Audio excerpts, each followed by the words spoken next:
Looking to get quality insurance at a price you can afford? Now you can, thanks to CFM Insurance. CFM specializes in a broad range of farm, home, and rental property coverage. Find an agent right in your local area, as CFM is represented by over 150 independent agents throughout Missouri for friendly, personal, dependable service from a well-respected leader in the insurance industry. Visit cfmutual.com/agents and find an agent near you today. Looking to get quality insurance at a price you can afford? Now you can, thanks to CFM Insurance. CFM specializes in a broad range of farm, home, and rental property coverage. Find an agent right in your local area, as CFM is represented by over 150 independent agents throughout Missouri for friendly, personal, dependable service from a well-respected leader in the insurance industry. Visit cfmutual.com/agents and find an agent near you today.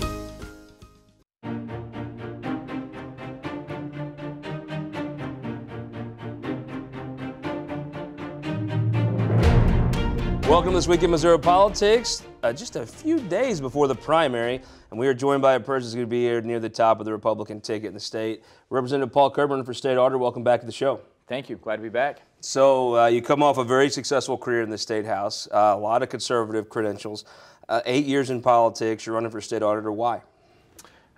Mainly everything rises and falls on leadership, Scott. And the state budget's grown by another 18% just in the time that I've been in Jefferson City without a tax increase. You know, we have a better economy in the state, so there's just a lot more business and investment, but that's all the more reason why we have to have a state auditor who's willing to be honest, do the work, and work with the legislature to make sure that we get out ahead of the problems that are being discovered in the audits. So I think we need more leadership in that office. Interesting. You know, you've been on the show a few times before, but running statewide, tell folks about your family. Sure. I am married to Ruth. We met several years ago when I was in the Marine Corps. We got married actually 4 years ago, so like while I was in the legislature. So I came into the legislature, I was a single man, and then 4 years in, I was married. We now have two children. You know, a lot of times folks come in married and leave single. You went in reverse right there, you know? It's been the best thing that's ever happened to me. Good. Well, so you're running for office. Give me the resume, though, in the House. That might be as interesting as anything. Tell me some of the stuff you worked on as a legislator. Sure. Well, when I first got elected, I was fortunate enough to be the vice chairman of the Committee on Downsizing State Government. And then after my first 2 years, I was appointed the chairman of that committee. And following that, I was also the chairman of the Committee on Government Efficiency and the Committee on Ways and Means. So the work that I've been doing in Jefferson City has a lot to do with interviewing the different department heads, bureaucracies, bringing them into the committee, talking to them about how it is they're performing, how it is, you know, comparing and contrasting different things that they're doing to make sure that we're being as efficient as we possibly can. The state vehicle spend in 2013 was $32 million, and now it's up close to $80 million. And so we have 4 different vehicle fleets in the state, so it's important to make sure that whichever one has the best practices, that everybody else is conforming to them. So we've been doing that type of work to make sure that our state is exercising the most stewardship we can of our taxpayer dollars. When you're talking about being the auditor, the Missourians elected Tom Schweik to this job with a Democrat governor, Jay Nixon. Nicole Galloway is a Democrat. There's now a Republican governor, Mike Parson. You seem like the type of person. I think folks that know you in Jeff City, but tell folks that maybe are watching this in Belton, Missouri, why you as a Republican can audit a Republican governor. Yeah, because truth has no agenda. And I think that it's important that whether somebody is a Republican or a Democrat running for this office, what counts the most, the reason this is an elected position is because people should be able to run and be chosen by the people based on the merits of their character, their honesty, and their work ethic. And so I think it doesn't matter so much whether or not somebody's a Republican or a Democrat as long as they have the characteristics, the attributes that people are looking for in their leadership. Kind of funny, I think maybe even though he was in government for more than 15 years, I think Mike Parson may be learning that sometimes it's you guys against the bureaucracy, not you guys against each other. There's a lot of truth to that. There's a lot of truth to that. I mean, representatives have to choose, politicians have to choose whether or not they're going to represent the people or represent the government. And there's a lot of people in the bureaucracy, there's a lot of people in special interests who really are trying to compete for the hearts and minds of the people's representation. So it's a real struggle in government. So there's a few folks on the ballot. What sets you apart? What sets me apart is the fact that I've already had 8 years negotiating the bureaucratic terrain, knowing what types of questions to ask. One thing that I learned is that politicians are term limited, but the bureaucrats aren't. So every 8 years, there's a 100% window of turnover in Jefferson City, but you can walk into department agencies and find people that have been there for decades.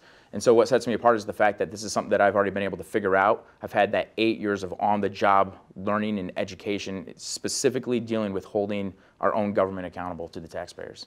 So you're out on the trail. You get I get to visit with folks every week, but you're actually out in Missouri talking to folks. What are you hearing out there? Let's start with President Trump. Is he as bad as CNN makes him out to be? No, not at all. I think the people in Missouri, he won by such an overwhelming majority in our state, and I think a lot of people just expected that would start flaking off and going away.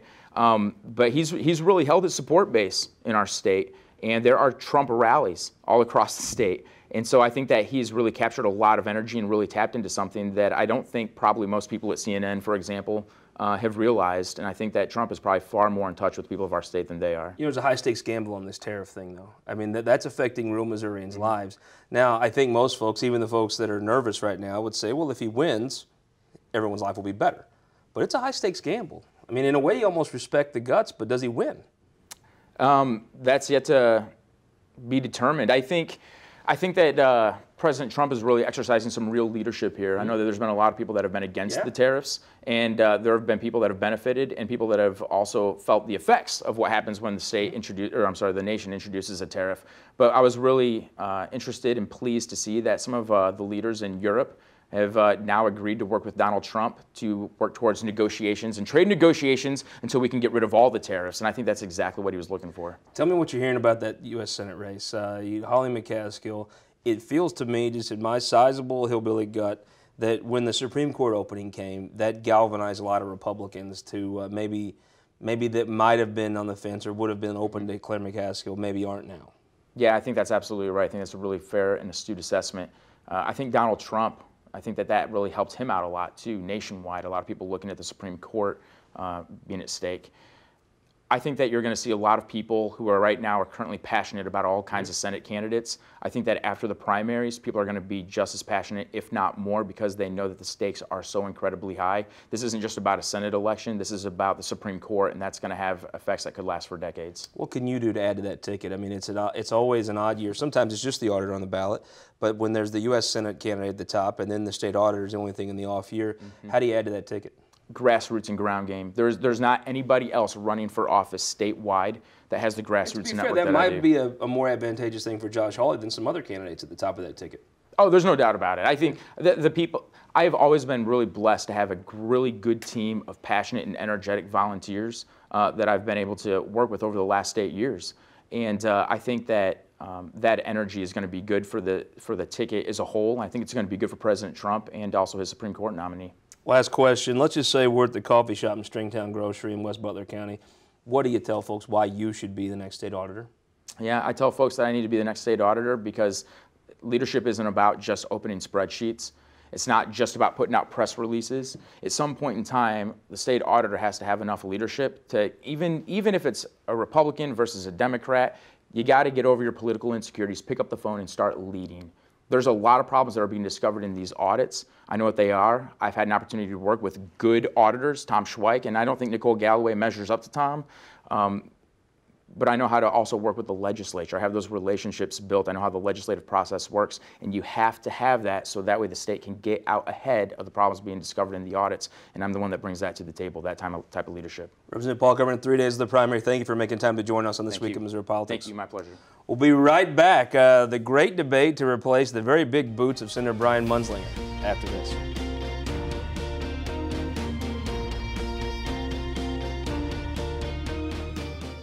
In my state of Oklahoma, since it's become a right-to-work state, we've lost tens of thousands of jobs, and wages have gone down. I lost my job of 36 years.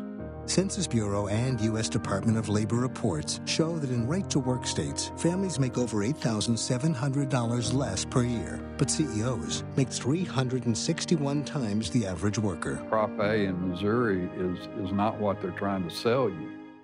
All across Missouri, our new car and truck dealers are building strong local economies. When you buy a car or truck in Missouri, you're helping to support over 20,000 Missouri families who rely on the auto industry for good-paying local jobs. You're also helping fund our communities, schools, first responders, and our roads, because dealers generate millions of dollars in tax revenue. Missouri's automobile dealers have been the foundation of our communities for generations and for generations to come. The Missouri Automobile Dealers Association, the heart of Missouri. Looking to get quality insurance at a price you can afford? Now you can, thanks to CFM Insurance. Select from our broad range of farm, home, and rental property coverage. Find an agent right in your local area, as CFM is represented by a network of 200 independent agencies throughout Missouri. For personal and dependable service from a company with a history of insuring the families of Missouri that dates back to 1869, visit WeInsureMissouri.com and find an agent near you today. At Ameren, Missouri, we know what light can do. It draws people together and chases monsters away. And if you shine it in the right direction, it will light the path for the next generation, showing them what their tomorrow could look like, and spotlighting the possibilities that lay in front of them. Investing in our community by lighting the way forward. That's energy at work. Ameren, Missouri. Welcome to This Week in Missouri Politics. We're back with our debate. The Northeast Missouri State Senate seat, it's the seat held by Senator Brian Munzlinger, covers almost the entire fourth of the state up in Northeast Missouri. We're now joined by Representative Nate Walker-Kirks. Welcome back, sir. Thank you. Representative Lyndall Shumake, welcome back. Pleasure to be here. Representative Craig Redmond, welcome back to the show, sir. Thanks for having us. There's another candidate, Cindy O'Laughlin, chose not to make it in this morning, but the three of us are going to have a conversation about what matters in Northeast Missouri. Representative Redmond, why are you doing this? And tell folks that may not know a little about yourself and your family. Sure. Well, my wife asked me that same question several times. And basically, you know, I've been in the House of Representatives 8 years. That's all I've been in politics. I'm not a career politician. I was a small business owner. But felt like I had a very good career. I was lucky enough to be named Agriculture Chairman over in the House of Appropriations, which put me on the Budget Committee. And it just seemed like I was really able to help my area by having that responsibility. And not just my area, but the entire state. So Senator Munzlinger is term limited out in the Senate. He's the gentleman that I took his place to be in the House. And we worked really well together over the last 8 years. And there's just a lot more that needs to be done. You of all people, know that if you're not moving forward in politics, you're moving backwards. And I'm afraid that if you don't have a strong voice for outstate and agriculture, we'll start to see that needle start to slide a little bit back. And that's my main motivation. So you may tell folks about yourself and your family and why you're running for state Senate. Okay, I'm married for 42 years, and I have one daughter, 18 years old. She was adopted from China. And she just graduated from high school and is getting ready to go to Mizzou. We had a question the other day, what are you going to do about higher education funding? I said, well, I'm doing my part, starting this year with funding higher education. And but anyway, I've been also term limited in the House. I've been there 8 years. And all the time while I was there, I felt like I would just do my 8 years in the House and be finished with it. But as I was approaching the end, I just didn't feel that my part was done yet. I know there's always going to be work left for someone else to do. It's a job that's never really finished, but I felt that I had more to offer. And I came into this business as looking on it as an extension of my ministry. One of the things in my background is I am an ordained minister. And I've looked on this as an extension of my ministry. Not only did I want to be an example as a legislator, but I also wanted to be an example as a person, because I believe that the best thing we can do for reform in our state concerning ethics is just get the best people there we can and encourage the best people to run for office that are there for the right motivation. And yes, I have some things I want to do, veterans issues. I've served as elections and elected officials committee. There's some things I think we need to advance there also as well as far as elections are concerned in the state of Missouri. I'm a volunteer in corrections, and I see that we got tremendous problems in the prisons. Sure. And with the funding of the correctional officers. Every prison is down to about 40 or 50 employees, and it's getting dangerous right now. Representative Walker, tell folks about yourself and why you're running. Well, I'm not term limited out, but I chose to run this time because I think we need a strong, bold voice in Northeast Missouri to represent. I've had the pleasure to work with Representative Redmond and Representative Shumate. They're both good public servants, and we've worked together on many, many things. But my roots are deep in Northeast Missouri. Both of my grandfathers were farmers, 6 or 7 generations on each side. And public service is a thing that I think is important, and I want to continue that. And so I bring to this district, I think, the background and the courage to stand up to the special interests throughout the state that don't represent Northeast Missouri. And I think Northeast Missouri has great resources, and we need to capitalize on that. So I want to continue to do the work that I've been doing for the last 6 years in the Missouri House, and I look forward to the opportunity to serve as the 18th District State Senator. Representative Shumate, agriculture is a huge thing in Northeast Missouri.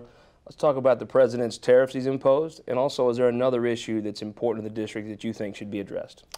Well, I've heard some complaints about the tariffs, that's going to interfere with some of the commerce regarding our crops.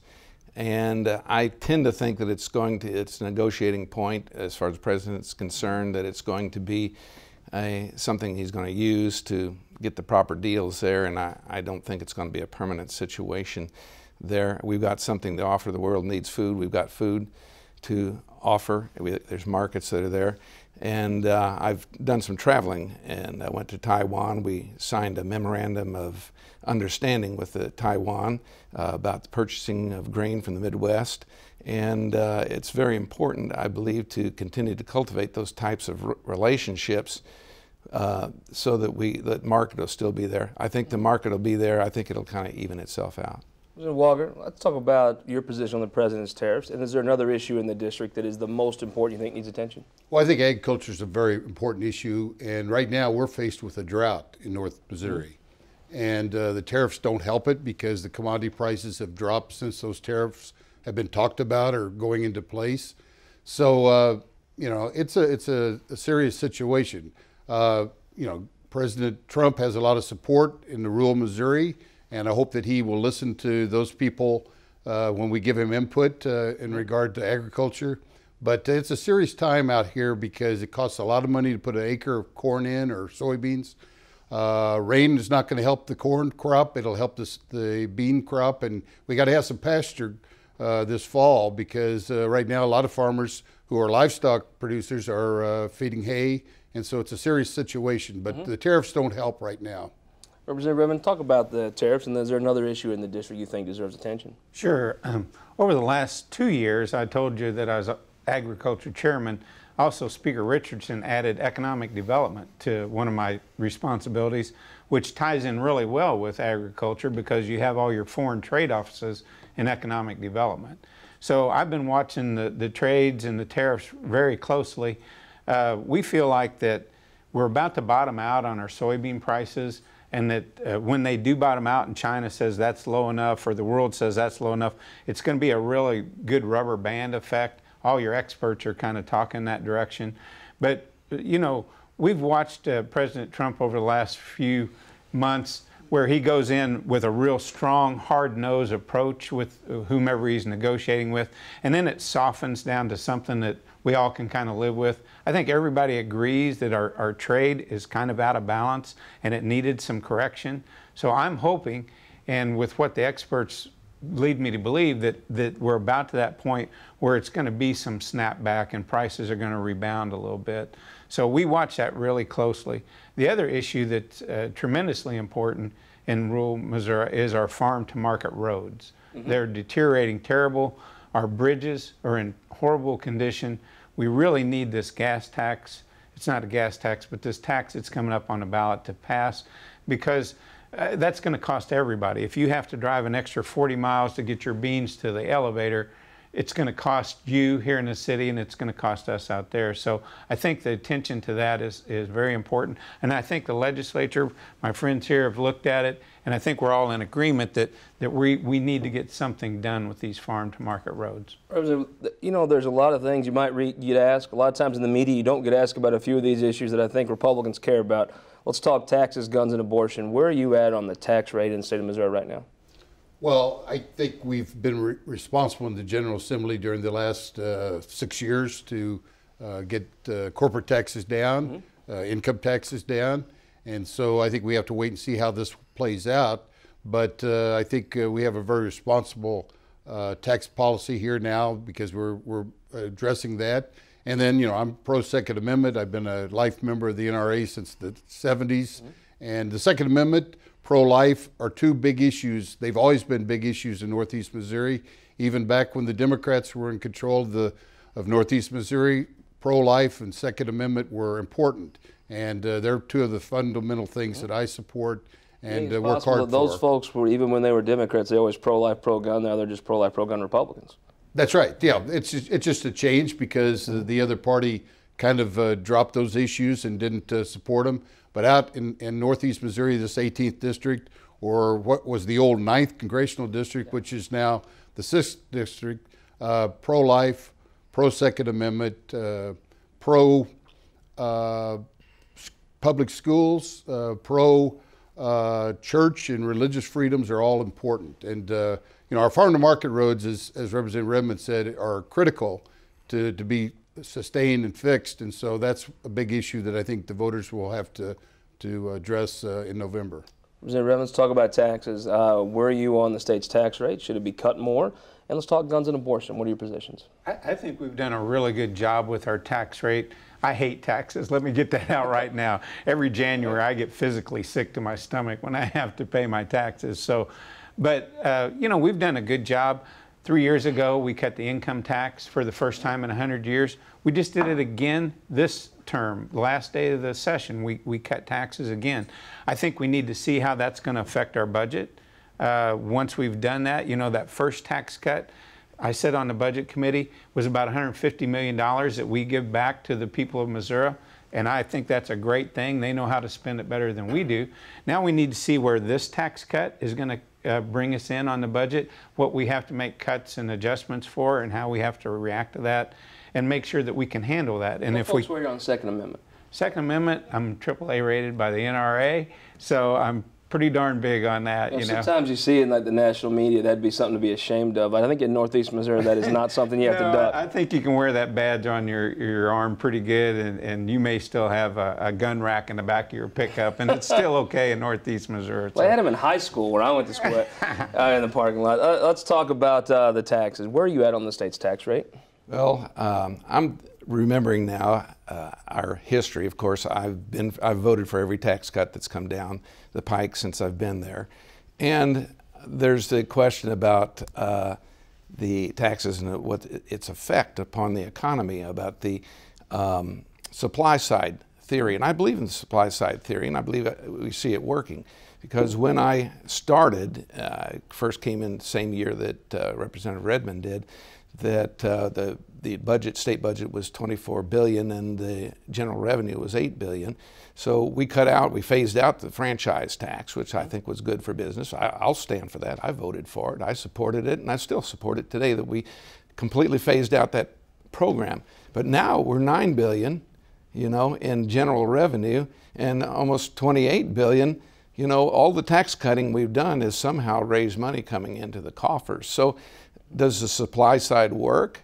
Yeah, it does. I think we look at taxes sometimes like it's dynamic or like it's static, but it is dynamic. If we do it right, it can actually help the economy. Where are you at on the Second Amendment? Second Amendment, I've supported everything. I've also been endorsed by the NRA. I've voted for in favor of everything. And as far as abortion is concerned, Minister, explain the right to life position to folks that watch this that maybe don't hear it in a full-throated way like you can explain it. Yeah, well, I believe what Larry Burkett, if you remember the late financial counsel Larry Burkett, I learned a lot through his radio programs, and he said there's two issues in this election.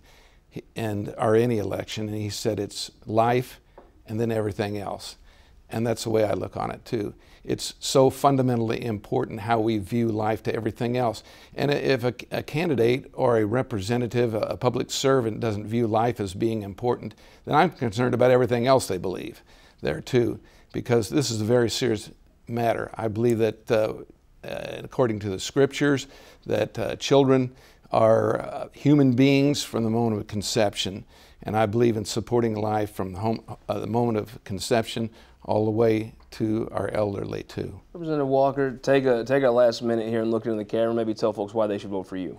Well, I am Northeast Missouri. That's basically what I am. I was born and raised there. I was educated in the public schools, and I'm a farmer. I've been in the legislature, and I represent the values that we have in Northeast Missouri.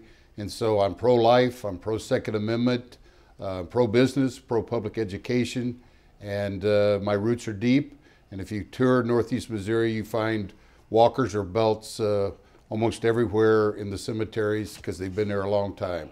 But I look forward to the opportunity to serve in the 18th District, and it's an honor to have served with both Representative Redmond and Representative Shumate, and I look forward to the opportunity to be in the Senate. Redmond, look at the camera and tell folks why they should choose you on Tuesday. Well, first thing I do want to say too, it's been an honor to serve with these two guys, and there's going to be some tough decisions that have to be made next Tuesday, so I wish everybody prays about it, thinks about it. But one of the things I think I bring to the table, like I said, until 8 years ago, I'd never been in our capital even. I've been a small business owner, actually started my own business years and years ago and operated it at that.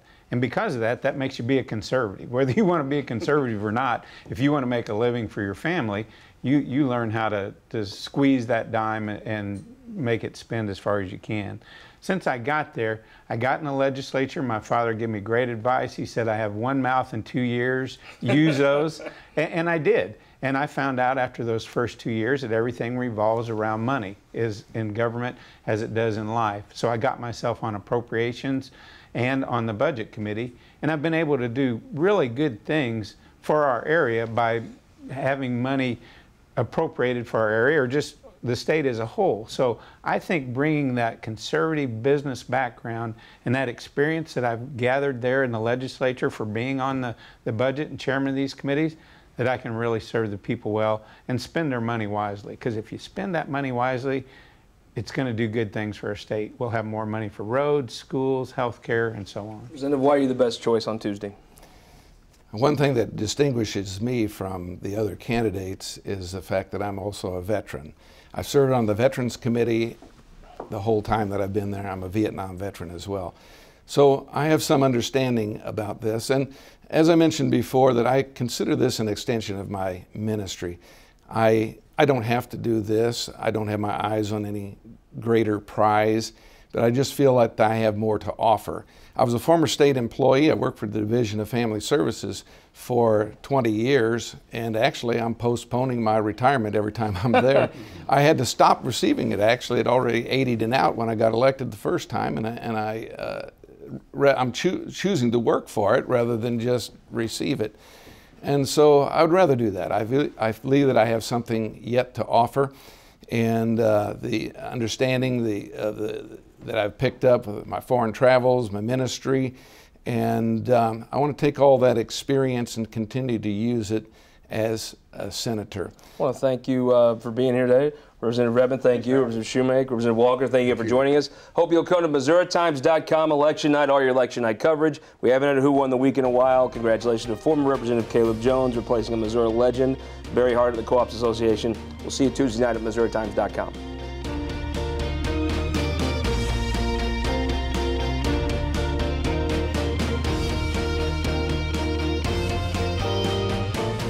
This Week in Missouri Politics, sponsored by CFM Insurance, the Missouri Association of Career Fire Protection Districts, Spire, and Sterling Bank.